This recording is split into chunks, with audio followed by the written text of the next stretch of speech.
We really feel that as long as we keep seeing new news and new tariffs, we can't guess just how much it's going to price in because we keep learning new information. And I think a lot of that happened. It was really all about that last tweet and additional tariffs. So it's difficult to say, I know, just how much is going to scare the market. And it's not just industrials or any specific industry. I mean, it was the whole market that's just completely switched.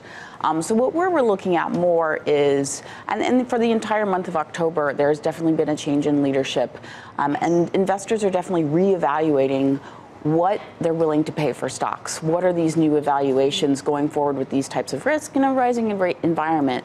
And we've seen a big shift from growth into value, and value starting to be a leader. And value was actually up yesterday, while growth really was the one that took that hit in the last hour. And that's concerned about what happens to the economy from here. Let me ask you, Steve, just with the tariffs, that seemed to me like it was designed to put the most pressure possible on the Chinese. If we don't see something coming from this meeting with Xi, then the rest of this is going to come. And by the way, it might very well happen during the Lunar New Year holiday. It was all posturing to me. It was him just trying to show his biggest bazooka, coming out, telling the world, I'm not going to back down to China right now, and they better be ready to deal once these meetings take place.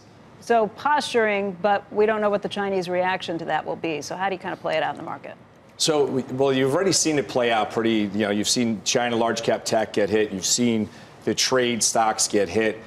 I think at this point... Do you think they're pricing the worst case scenario at this point? I think they're pretty close to pricing the worst case scenario. You never want to say it's all priced in until it actually happens, because there's always one last leg down, but it's pretty close. And, Erin, I mean, not to just focus in on Boeing, but Boeing is a very expensive stock based on industrials, based on its own history. That premium is being bled out of it. And I mean, a year ago, we were talking about how no headlines bother this market. This market is just in a mode where it absorbs whatever news and just kind of grinds higher. We're in a different mode now. So it's not really about even necessarily the content of the tariffs. It's just a revaluation of stocks that's in a very skittish market. And in a different way, we're not even looking at earnings news. I mean, you can have a great day, and it's right now, stocks are so highly correlated. When you're in this type of negative volatility environment, individual reports really don't matter. It's just about what people feel and the sentiment about the market overall, not so much about individual companies. And yeah, any high valuation companies are going to get hit the hardest. And how much of that was an afterglow of the FANG stocks? Because in relationship